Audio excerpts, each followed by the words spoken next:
Hi, my name is Michael Kaplan, and I work at Mental Images and Video. And what I'd like to show you is a technology demonstration of iray rendering technology inside 3ds Max, and also rendering in the cloud attached to 3ds Max. So first thing I'm going to do is bring up a version of Max. Let me just explain while this is coming up what iray is. Iray is a completely new photorealistic renderer from Mental Images, who also produces Mental Ray, as you're probably familiar with. And iray has some very specific characteristics that we try to achieve that are quite different from previous photorealistic renders. The first is that it is a physically correct render. It actually simulates light without any compromises and without any tricks. So if you're familiar with the current batch of renders that are out there, you know about things like final gather, photon mapping, caustic mapping. We don't use any of these techniques in iray because they require a lot of scene-specific setup and are prone to artifacts and have a lot of other undesirable characteristics. And so what we did was we started with a whole new class of algorithms that really simulate light more accurately and without the tricks.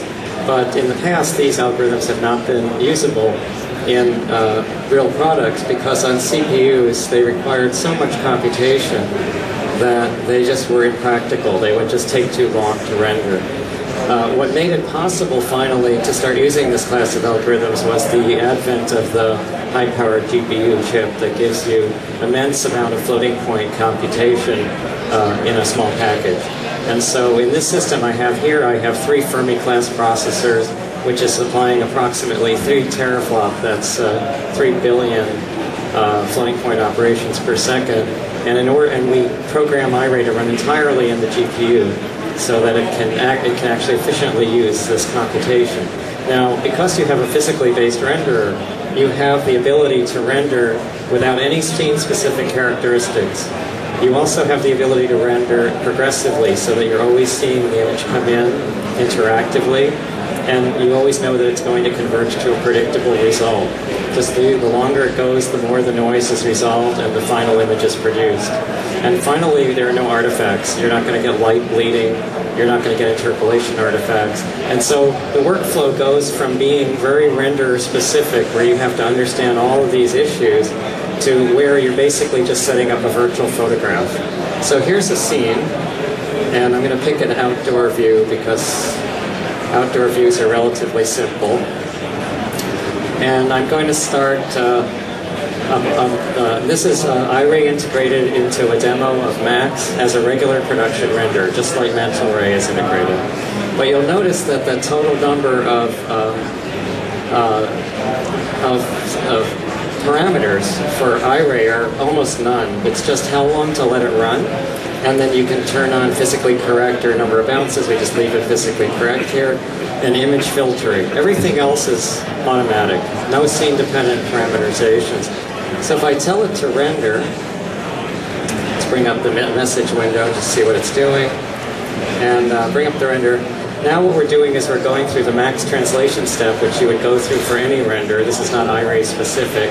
It's a little bit slow here because we've compiled it in debug mode, so I apologize, but it is a technology demo, so we're allowed to make errors like that. But once it translates the scene and starts rendering, I'll tell you when it's actually starting to render.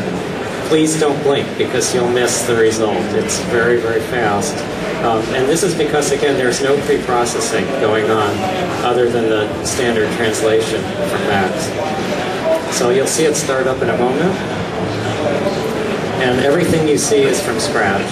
No pre-computed light caches or gather maps or photon maps or anything. Completely from scratch rendering. The other thing to remember about this result is this is a full global illumination render. There are no switches for caustics or shadows or reflections or light path length. None of this is even in the algorithm. It is always doing a full global illumination rendering. So for visualization users, this is really who it's aimed at. People who do interior design, architects, so on. This is designed for people who, there you go, just started rendering. So we've been rendering for 5 seconds. Now maybe we've been rendering about 10 seconds. Pretty fast. And again, full global illumination result. And I'm going to let it go for 1 minute. You can see what the result of rendering for 1 minute is. And actually in this scene, in 1 minute, you're pretty much almost done. I'd say you probably run it about 3 minutes and you have a complete final frame at this resolution. I don't think you even would have computed the photon map yet if you were using a standard render, and God knows how long it would take. So we'll finish up this 1 minute of rendering, and then we'll go to a more difficult lighting situation.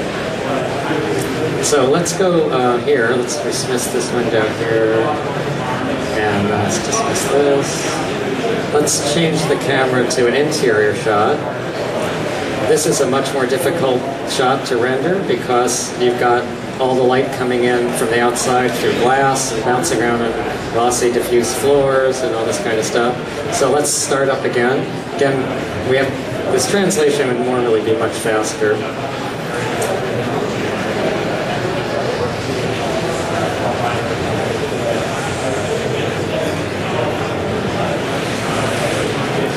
Now again, you'll see, even though this is a much more complex lighting situation and would take a bit longer to make the final image, as soon as it starts rendering within seconds, you'll really understand exactly what effects are in the scene. You'll see pixels from the entire scene progressively being resolved into the final frame.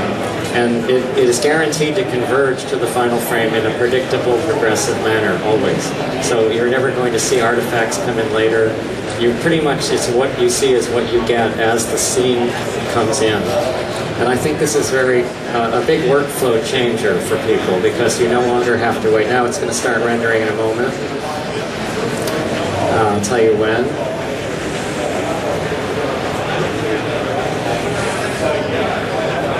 And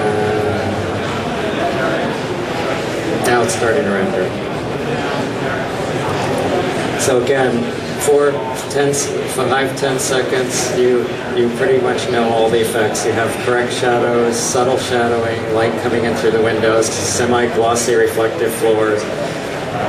These are all things that are very difficult to do in a standard render and make them work properly by setting all the interpolation values and final gather settings and quality settings and ray path settings. In this case, you literally do not have to worry about them ever. So I'm going to let this run. This is about 30 seconds. Looks pretty good. It's a little bit noisy, but again, I think if you let this run for 5 or 6 minutes, you would have a finished frame. This is what you get when you can apply 3 teraflops of local computing power on a regular desktop system.